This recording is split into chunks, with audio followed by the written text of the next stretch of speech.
O Senhor esteja convosco.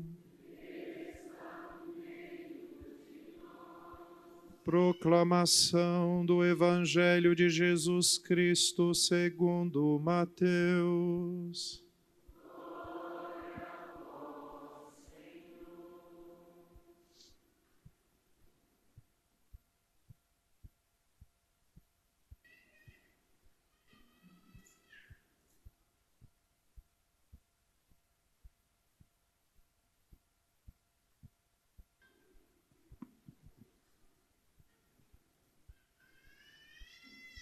Naquele tempo, vendo Jesus as multidões, subiu ao monte e sentou-se.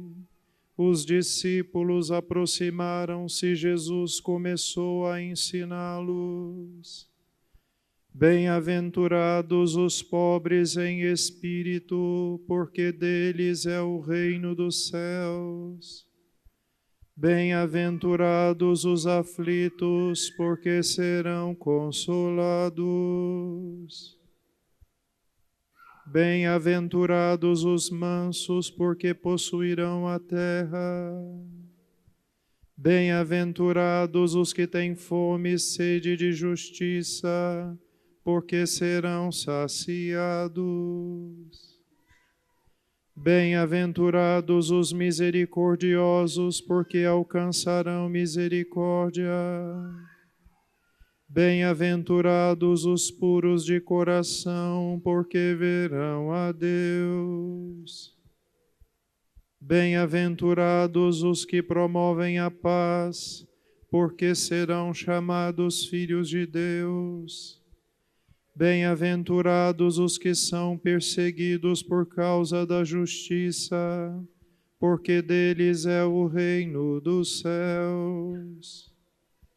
Bem-aventurados sois vós, quando vos injuriarem e perseguirem, e mentindo disserem todo tipo de mal contra vós, por causa de mim.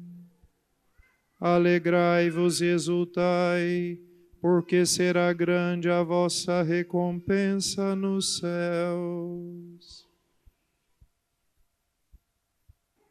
Palavra da salvação.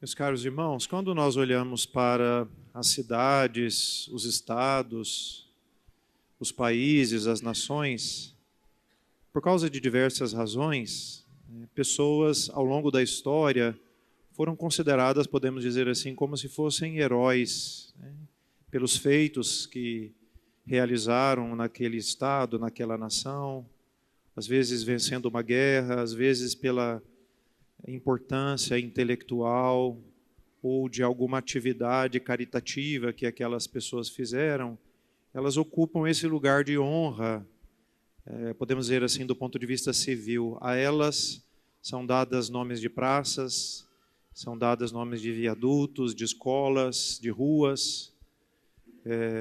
Para dar um exemplo, não sei se vocês sabem, mas há uma proposta que inclusive a gente está trabalhando bastante para que ela não se concretize, apesar de toda a estima que nós temos pelo ex-governador e senador Iris Rezende, por exemplo, de trocar o nome do aeroporto de Santa Genoveva para Iris Rezende Machado. Existe essa proposta, que já está tramitando bastante avançada na Câmara dos Deputados, na Câmara Federal dos Deputados. Então, só para dar um exemplo que nos toca diretamente a esta comunidade, porque o aeroporto tem o nome mesmo da nossa paróquia. A igreja também tem orgulho de ter, podemos dizer assim, os seus heróis, que não são heróis no sentido da Marvel ou da DC Comics, não é daquele jeito. Mas a igreja também se orgulha de ter entre os seus filhos pessoas de todas as idades, homens e mulheres, pessoas de todos os estados de vida, pessoas casadas, solteiras, viúvas, de todas as profissões, advogados, médicos, funcionários públicos, reis, Ou seja, nós temos, na verdade, uma legião de homens e de mulheres que também alcançaram este mais alto grau da importância na vida da igreja e, em muitos casos, também na vida da sociedade, que são os santos. Também a ela, o calendário civil, às vezes as cidades, as nações, também por influência, é claro, da fé, deram nomes às cidades, a ruas, a praças. Basta a gente pensar que, por exemplo, a principal cidade desse país leva o nome do grande apóstolo São Paulo, né? E tantas outras, se a gente pensasse seriamente. E a igreja, para cada uma dessas, devota um dia em particular, com apenas a diferença da solenidade daquela celebração, a depender também da importância daquele santo. Por exemplo, existem santos cuja devoção é muito local e, por isso, a elas é tributado também um culto de particular reverência, às vezes ligado a uma cidade, às vezes a um determinado estado ou país, né? Mas tem santos que têm um impacto universal tão grande na vida da igreja e também na vida da sociedade, que a igreja os propõe como modelo e propõe a celebração da sua vida e dos seus feitos a nível mundial, a nível universal. Alguns, inclusive, pouco conhecidos da nossa parte. Essa manhã, pensando na homilia, fiquei tentando encontrar um exemplo assim que tivesse grande importância também social, mas de um santo pouco conhecido, que é São Leão Magno, né? Nós o conhecemos muito pouco, porque não é um santo tão comum de devoção. Mas São Leão Magno foi um papa no momento crucial da mudança, vamos dizer assim, da época da sociedade ocidental, que foi a queda do Império Romano no Ocidente e a invasão dos bárbaros. Foi ele que deteve às portas de Roma Átila Uno, que era considerado o martelo de Deus, porque realmente devastou o Império Romano, né? Então, tem um santo que tem uma proeminência social muito grande, ou tantos outros, às vezes também ligados a uma sociedade. Se a gente pensa, por exemplo, o impacto que teve São José de Anchieta para o Brasil, apesar de que a gente assim não o conhece tanto, só por curiosidade, esta relíquia que está sob o altar da nossa paróquia é dele, né? Então aqui temos um relicário, é uma relíquia de São José de Anchieta. Então, se a gente pensa no impacto que teve, por exemplo, a educação no Brasil por causa de São José de Anchieta, é muito grande, né? Então, são esses homens e mulheres que a igreja vai celebrando. Cada dia ele celebra um desses santos. Hoje, por exemplo, se não fosse domingo, nós estaríamos celebrando Santa Isabel e São Zacarias, que são os pais de João Batista, né?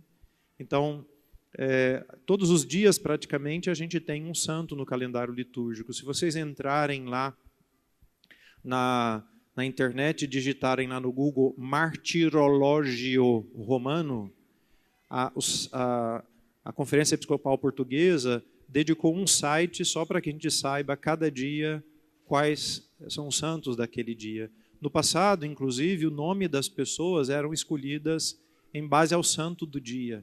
Como não tinha ultrassom, ninguém sabia se ia nascer menino ou menina, né? Ninguém também inventava aqueles nomes meio estranhos que hoje até o cartório está proibindo de registrar os filhos, né? Mas eles escolhiam os nomes dos santos, justamente para serem os patronos dos seus filhos. Normalmente o santo do dia. Tem um caso muito curioso de um padre italiano que vive aqui na nossa arquidiocese, que nasceu no dia 23 de setembro, que até a canonização de São Padre Pio era dia de São Lino, que foi o terceiro papa, né? Na sequência, foi o segundo depois de São Pedro. E ele nasceu, tinha uma irmã gêmea, e aí a mãe colocou o nome deles de Lino e Lina, em honra de São Lino, porque eles nasceram dia 23 de setembro, né? Então fica a dica, né? Se vocês entenderam, a próxima vez que um filho de vocês forem nascer, ao invés de pensarem assim um nome meio estranho, né? Pensem no nome de um santo bonito, né? E se vocês quiserem dar a dica, a Lara está procurando um nome para a filha dela. Já achou, Lara, ou não? Já achou mais ou menos, né? Ela está precisando de dica de nome para a filha dela, né? Então, a gente precisa olhar para esses homens, né? E é muito bonito hoje, porque no texto do Apocalipse, São João tem esta visão, que é dupla, né?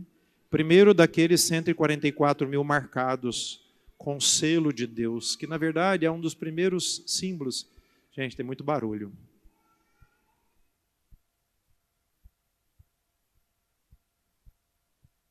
que eu preciso apertar sempre as arruelas para vocês ficarem encalados, hein? Eu não sei, não. Não preciso ficar falando disso, não, gente. Olha a diferença. Então, João tem duas visões. A primeira, dos 144.000, que são marcados com selo. Esta imagem do selo é a primeira imagem, ou primeiro símbolo, podemos dizer assim, do batismo. Pelo batismo somos selados, né? E podemos dizer assim, santificados. Então recebemos um dom muito especial, que é a graça de Deus em nós. E Deus nos faz realmente santos naquele momento. Disse que Santa Catarina de Sena, um dia entrando na igreja de Siena, se ajoelhou diante de uma criança recém-batizada, achando que era um anjo, né? E Deus precisou levantar, dizer, não, levanta, né? É só uma criança, né? Mas para vocês verem qual é a realidade que o batismo produz em nós, não é santidade, somos configurados a Deus. Só que aqueles marcados com o selo, aqueles 144.000, ainda eram pessoas que estavam, podemos dizer assim, na realidade terrestre. No contexto do Apocalipse, aquela cena é das pessoas que estavam em meio às perseguições, às hecatombes, às catástrofes cósmicas, que fazem parte da visão de São João, ali no fim do mundo, na conclusão da história da humanidade. Depois São João tem uma outra visão, e aí muda completamente a perspectiva, que é daqueles que já estão diante do trono de Deus e do Cordeiro, ou seja, aqueles que já passaram pela tribulação. Depois o ancião vai explicar para ele, quando pergunta, quem são esses? Né? Ele diz, eu não sei, o senhor sabe. Né? Ele diz, esses são aqueles que passaram pela grande tribulação e alvejaram suas vestes no sangue do Cordeiro, ou seja, aqueles que já passando por esse mundo, né, já alcançaram aquela santidade definitiva na eternidade feliz com Deus. Então aqui há dois aspectos muito interessantes. Somos santificados pelo batismo e depois temos que passar, vamos dizer assim, pela história da nossa vida para alcançarmos essa santidade definitiva, que é a felicidade eterna com Deus. E aqui há dois elementos muito interessantes. Em primeiro lugar, quem são os santos? É claro que todos os batizados, sob certo aspecto, nós podemos dizer, são santos. Por quê? Porque receberam a graça de Deus. Porque são selados como aqueles 144.000 e agora entram numa realidade diferente. Porém, a gente vive nesta terra, né? E ao longo da história da nossa vida, nós somos confrontados com uma série de decisões que nós temos que tomar constantemente. E essas decisões, elas podem nos levar para mais próximo de Deus ou para mais longe de Deus, né? Então, a história da nossa vida coloca diante de nós qual é o caminho que nós devemos fazer. E graças a Deus, na história da humanidade, tem esses homens e mulheres, essa legião que eu falei para vocês, que escolheu a fidelidade ao Evangelho. Apesar de todas as situações que passaram, né? E alcançaram aquela felicidade definitiva, cuja realidade que mais descreve, podemos dizer assim, com exatidão, na nossa perspectiva, é a feliz comunhão de amor com Deus. Se a gente perguntasse o que vai ser o céu, né? Esta feliz comunhão eterna com Deus. Não uma felicidade assim, só afetiva, um bom sentimento que a gente tem, porque às vezes a gente se confunde assim, achando que felicidade é só ter um bom sentimento. Alguém que usa droga também tem um bom sentimento. Ele fica se sentindo feliz, né? Então, muito cuidado ao identificar, na verdade, assim, a felicidade simplesmente com uma sensação boa, né? Na verdade, a felicidade, na nossa perspectiva, está ligado justamente à nossa relação com o Senhor. Os santos, como a gente ouviu hoje no texto do Evangelho, são os bem-aventurados porque eles vivem esta felicidade de estarem unidos com Deus. Esta felicidade de estarem imersos neste grande amor do Senhor. Se a gente começasse a pensar assim, qual foi aquele momento na minha vida, ao longo da minha vida, na minha experiência de fé com Deus, onde eu posso dizer que eu experimentei de uma maneira muito profunda o amor do Senhor. Tentem pensar aí, pode ser um momento de dificuldade em que passaram, uma graça recebida, um momento em que vocês se viram realmente envoltos pelo amor de Deus, às vezes na celebração de uma missa, na oração, né? Pensa nesta experiência. Esta experiência é absolutamente nada se comparada à experiência que nós vamos ter no céu. A felicidade dos santos é esta experiência elevada à infinita potência. Por quê? Porque é a união definitiva, plena, total e eterna com Deus. Por isso não pode ser nem comparado. Por isso eles são chamados também de bem-aventurados, ou a tradução literal seria felizes. Os santos são esses homens e mulheres felizes. E é uma coisa muito interessante, se a gente olha para a vida dos santos, essa é uma característica que os marca mesmo nesta peregrinação terrestre. Apesar de todas as dificuldades pelas quais passam, apesar de todos os sofrimentos, apesar de todas as tribulações, conservam essa serenidade e esta felicidade de quem está caminhando na união com o Senhor. E que sabe que um dia vai poder alcançar essa felicidade definitiva que ninguém vai poder tirar. Daqui a gente tira duas consequências muito importantes. Se todos nós somos marcados com o selo do batismo, todos nós somos chamados à santidade. É muito interessante porque na visão de São João, na primeira, tem um número definido. Na segunda visão, ele diz, era uma multidão que não podia se contar. Por isso, hoje, na solenidade de Todos os Santos, nós celebramos aqueles santos que foram canonizados e propostos publicamente como modelos de vida, mas nós também celebramos todos aqueles santos que não foram canonizados e que não foram, podemos dizer assim, propostos como modelos de vida, mas que já estão gozando daquela felicidade junto com os demais. Eu certamente, e vocês certamente, conhecemos pessoas que a gente sabe não foram canonizadas, mas a gente vai acompanhando a vida dessa pessoa, a gente vai sentindo um cheiro de santidade na vida delas. A gente vai reconhecendo que o caminho dessa pessoa é um caminho muito próximo do Senhor. E por isso a gente pode dizer, de alguma maneira, aquela pessoa, eu tenho praticamente certeza de que ela goza daquela mesma alegria. Então hoje nós queremos celebrar todos esses homens e mulheres, porque nós queremos celebrar esta vocação que nós temos de sermos santos. Mesmo que um dia nós não sejamos reconhecidos publicamente como tais.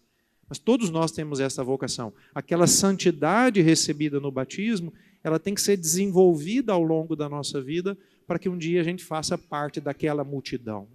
A gente tem que caminhar essa vida, passando por todas as tribulações, passando por todas as dificuldades, pelos reveses dessa vida, pelas lutas, pelas alegrias, tristezas, as quedas, os soerguimentos, os enfrentamentos, tudo que a gente passar esta vida escolhendo sempre estar com o Senhor para desenvolver aquela santidade recebida no batismo até que ela desabroche como uma flor na eternidade. Isto é a nossa vocação. Todos nós somos chamados a ser santos e todos nós deveríamos nos empenhar para isso. É para isso que nós existimos. É para isso que nós estamos aqui. Estamos aqui para poder vivermos depois essa alegria definitiva com Deus. E há uma segunda consequência que eu queria chamar a atenção demais. Hoje nós enfrentamos no mundo, e podemos dizer também na igreja, muitos desafios, muitas dificuldades. Temos problemas de todos os tipos, cores, seja no mundo que na igreja. E a gente tem um defeito muito grande, que é de ficar tentando encontrar um culpado e, sobretudo, apontando dedos para que encontrando nos outros a culpa. E a gente é mestre, depois, sobretudo hoje com a internet, sai disparando opiniões sobre todas as coisas que vão acontecendo, como se o culpado dos problemas do mundo, da igreja, forem sempre os outros. E a gente se esquece, e eu tenho dito isso sempre, e queria repetir enfaticamente isto hoje, que o problema do mundo e da igreja sou eu. O problema do mundo e da igreja não são as outras pessoas, sou eu. Porque se eu fosse mais santo, alguma coisa nesse mundo tinha sido transformada. Para a gente não pensar assim, genericamente, no mundo, para a gente ser um pouquinho mais concretos, a gente pensa assim, na minha casa tem uma série de problemas. Qual é o problema da minha casa? Aí a gente logo, minha mulher é assim, mas porque meu marido é isso, mas porque os meus filhos não fazem isso, Não, o problema da minha casa sou eu. Porque se eu fosse mais santo, eu tinha ajudado a minha mulher a ser santa e tinha ajudado os meus filhos a serem santos. E, por favor, marido, não cutuque a esposa, porque senão fez tudo errado que eu contei agora, entendeu? O problema sou eu. O problema é que essa paróquia não é mais santa é minha, do padre Luiz Henrique. Porque se eu fosse santo como cura d'Ars, vocês estavam tudo num caminho melhor. Por isso vocês estão tudo enrolado, entendeu? Eu estou logo dizendo, porque... né? Então, se vocês não trabalhar muito sério, vocês estão tudo enrolados, viu? Então, o problema sou eu. E por isso, se todos nós somos chamados à santidade, a primeira e mais importante preocupação, que não tem nada a ver com o egoísmo, tem a ver, inclusive, com a nossa caridade fraterna. Né? Se eu quero melhorar a minha família, se eu quero melhorar a minha comunidade, se eu quero melhorar o meu ambiente de trabalho, se eu quero melhorar as minhas amizades, se eu quero melhorar a igreja, se eu quero melhorar o mundo em que eu vivo, eu tenho que parar de ficar acusando as outras pessoas. E a única acusação que eu deveria fazer seria de mim mesmo ajoelhar diante do padre para pedir perdão dos meus pecados. A gente tem que parar de colocar defeito nos outros, encontrar o problema na vida dos outros e começar a enfrentar os problemas da nossa vida. E começarmos a pensar como melhorar a nossa vida. Como eu vou fazer um caminho de santidade que vai me levar cada vez mais àquela plenitude de vida. Como atingir esta meta alta da vida cristã? Ela é alta mesmo e a gente deve desejar que ela seja alta, porque ela é da altura da dignidade. Nós não podemos baratear a santidade. Olha para esses santos, homens e mulheres que foram santos, com a graça de Deus, porque é ela quem nos faz santos, mas com a sua colaboração chegaram lá, mas chegaram à custa de muita luta. E por isso nós não podemos pensar de que vai ser assim como tomar café de manhã, entendeu? Não é isto. É um caminho árduo, exigente, que nos faz, ao longo da nossa vida, ter que tomar decisões muito sérias e radicais. Mas é muito importante a gente lembrar que tudo que nós vivemos nessa vida, nada é comparado àquilo que nós vamos encontrar. Por isso São Paulo diz, né? Aquilo que os olhos não viram, aquilo que os ouvidos não ouviram, isto Deus preparou. E é isso que nós esperamos. Por isso, meus irmãos, eu queria hoje fazer um grande apelo de santidade para a nossa comunidade. Eu vejo vocês aqui e às vezes aperto, às vezes exijo, porque amo vocês e porque vejo também o desejo de vocês. Senão vocês não estariam aqui, senão não se empenhariam tanto para caminhar. Muitos de vocês eu conheço já há muito tempo, pelo nome, sei da caminhada aqui, mesmo alguns mais recentes, né? Eu vejo o empenho sincero. Nós não precisamos desistir, porque o Senhor opera na nossa vida a graça da santificação. Se nós colaborarmos com Ele. Claro, nós vamos ter dificuldade, mas nessa vida tudo que pressa é exigente. Ninguém bateu a sua porta para te dar 10 milhões de dólares. Se você quiser conseguir R$1, você tem que trabalhar sério por isto. Então, na nossa vida, as coisas boas e importantes não chegam de mão beijadas. Também a santidade, que é a mais importante, não vai chegar assim. Por isso, vamos nos empenhar seriamente, vamos trabalhar seriamente pela oração, pela caridade, pela vida fraterna, vamos nos unir como irmãos, vamos nos apoiar, né? Vamos dar as mãos juntos e vamos caminhar juntos, porque o Senhor vai nos dar aquilo que nós procuramos tanto. Então, hoje eu queria renovar meu apelo e renovar também o meu encorajamento. Vamos lutar juntos, vamos rezar mais, vamos procurar servir mais o Senhor com maior generosidade, com maior caridade. E um dia nós vamos ter a alegria de estarmos todos juntos no céu. Essa vai ser a nossa alegria, essa vai ser a nossa recompensa. Louvado seja o nosso Senhor Jesus Cristo.